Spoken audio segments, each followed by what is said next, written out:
So ഈ ചാപ്റ്ററിൽ നമ്മൾ പഠിക്കാൻ പോകുന്നത് difference of Facebook and profile and Facebook page. അപ്പോൾ ഫേസ്ബുക്കിൽ തന്നെ നിങ്ങളൊരു നല്ല ശ്രദ്ധിക്കേണ്ടതാണ്. ഇൻസ്റ്റാഗ്രാം പോലെയുള്ള ഒരു പ്ലാറ്റ്ഫോം അല്ല ഒരിക്കലും ഫേസ്ബുക്കാണ് ഇതിൻ്റെ എല്ലാതിൻ്റെയും സെൻറ്റർ പോയിൻ്റ് എന്ന് വേണമെങ്കിൽ പറയാം. അപ്പോൾ ഈ ഫേസ്ബുക്ക് പേജും ഫേസ്ബുക്ക് പ്രൊഫൈലും തമ്മിലുള്ള വ്യത്യാസമാണ്. അപ്പോൾ നിങ്ങൾ ആദ്യമായിട്ട് കേൾക്കുകയാണെങ്കിൽ അങ്ങനെ രണ്ട് സംഭവം ഉണ്ടെന്ന് മനസ്സിലാക്കുക. നമ്മൾ വഴിയെ ചെയ്യും.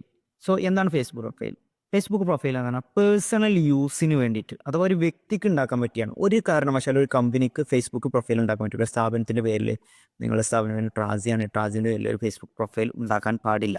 അപ്പോൾ നിങ്ങൾ ഓരോ ക്ലാസ്സും കഴിയുമ്പോൾ നമുക്ക് മനസ്സിലാവും എന്താണ് ഫേസ്ബുക്ക് പേജ് എങ്ങനെ ഉണ്ടാക്കാം, പ്രൊഫൈൽ എങ്ങനെ ഉണ്ടാക്കാം. അപ്പോൾ രണ്ടും എൻറ്റയർലി ഡിഫറെൻ്റ് ആണ്. ഒരു ഇൻഡിവിജ്വൽ വ്യക്തിക്ക് ഉണ്ടാക്കാൻ പറ്റിയ ഒരു സാധനം മാത്രമാണ് എന്ത് ഫേസ്ബുക്ക് പ്രൊഫൈൽ. മറ്റേത് ബിസിനസ് യൂസിനാണ്. അഥവാ ഫേസ്ബുക്ക് പേജിൽ മാത്രമേ നിങ്ങൾക്ക് പരസ്യം ചെയ്യാൻ പറ്റുള്ളൂ. പ്രൊഫൈലിൽ പരസ്യം ചെയ്യാനുള്ള ഓപ്ഷൻ ഇല്ല. പക്ഷേ ഇൻസ്റ്റാഗ്രാം ഇതുപോലെയല്ല. അപ്പോൾ നല്ല മനസ്സിലാക്കുക, ഫേസ്ബുക്ക് പേഴ്സണൽ യൂസിനുള്ളതാണ്, ബിസിനസ് യൂസിനുള്ളതാണ്. ഇത് രണ്ടും നല്ല ഡിഫറെൻ്റ് ആണ്. ഇൻട്രാക്ഷൻ, നമുക്ക് ഫേസ്ബുക്ക് പ്രൊഫൈൽ വഴി മറ്റുള്ള ആളുകളെ ഫ്രണ്ട്സ് ആക്കാം. പക്ഷേ പേജിന് ഒരിക്കലും ഫ്രണ്ട് ആക്കാൻ കഴിയില്ല. അതിനെ നിങ്ങൾക്ക് ലൈക്ക് ചെയ്യാനും ഫോളോ ചെയ്യാനും മാത്രമേ പറ്റുള്ളൂ. അതാണ് പ്രധാനപ്പെട്ട വ്യത്യാസം. പിന്നെ ഇതിൽ ലിമിറ്റഡ് ഉണ്ട്. 5000 ഫ്രണ്ട്സിനെ ഒരു വ്യക്തിക്ക് ഉണ്ടാക്കാൻ പറ്റുള്ളൂ. പക്ഷേ ലൈക്കിന് അങ്ങനെ ഒരു ലിമിറ്റ് ഇല്ല. എത്ര ലൈക്കും നമ്മളെ പേജിന് കൊണ്ടുവരാം.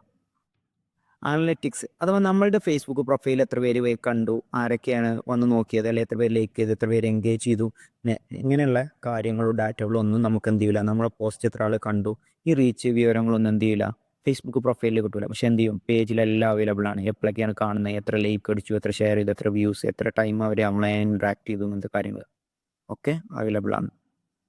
പിന്നെ അതുപോലെ തന്നെ ഫേസ്ബുക്ക് പ്രൊഫൈലിൽ ഞാൻ ആൾറെഡി പറഞ്ഞു പരസ്യം ചെയ്യാൻ കഴിയില്ല എന്നുള്ളത്. പക്ഷേ ഫേസ്ബുക്ക് പേജിൽ എന്ത് ചെയ്യാൻ പറ്റും, നിങ്ങൾക്ക് പരസ്യം ചെയ്യാൻ പറ്റും. സോ ഫേസ്ബുക്ക് സെർച്ച് എഞ്ചിൻ റിസൾട്ടിൽ എന്ത് ചെയ്യില്ല, കാണില്ല നമ്മളുടെ പ്രൊഫൈല്. പക്ഷെ എന്ത് ചെയ്യും, ഫേസ്ബുക്ക് പേജ് സെർച്ച് എഞ്ചിൻ റിസൾട്ടിൽ കാണും.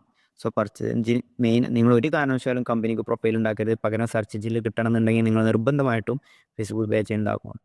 ആക്സസ്, ഈ പ്രൈവറ്റ് ഒരു സാധനം കാണുന്നുണ്ടെങ്കിൽ നിങ്ങൾ ലോഗിൻ ചെയ്യണം, നിങ്ങളെ ഫ്രണ്ട് ആയിരിക്കണം. അങ്ങനെ ആക്സസ് റെസ്ട്രിക്റ്റ് ചെയ്യാം. നിങ്ങളെ പ്രൊഫൈലാണെങ്കിൽ നിങ്ങളെ ഫ്രണ്ട്സിന് മാത്രം റെസ്ട്രിക്റ്റ് ചെയ്യാം. അങ്ങനെ കുറേ ഉപകാരമുണ്ട്. പക്ഷേ പബ്ലിക് ആവണമെന്നുണ്ടെങ്കിൽ കൃത്യമായിട്ട് നിങ്ങളുടെ ഫേസ്ബുക്ക് പേജ് തന്നെ ആയിരിക്കണം.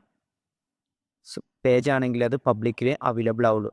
എങ്ങനെ വന്നാലും ആളുകൾക്ക് കാണാൻ പറ്റുള്ളൂ. ഒരു പരസ്യമായിട്ട് നിലനിൽക്കാനും അതിന് സാധിക്കുകയുള്ളൂ. സോ ഒരു കാരണവശാലും കമ്പനികൾക്ക് പേജ് ഉണ്ടാക്കരുത്, പ്രൊഫൈൽ ഉണ്ടാക്കരുത്. വ്യക്തികൾക്ക് മാത്രമേ പ്രൊഫൈൽ ഉണ്ടാക്കാവൂ.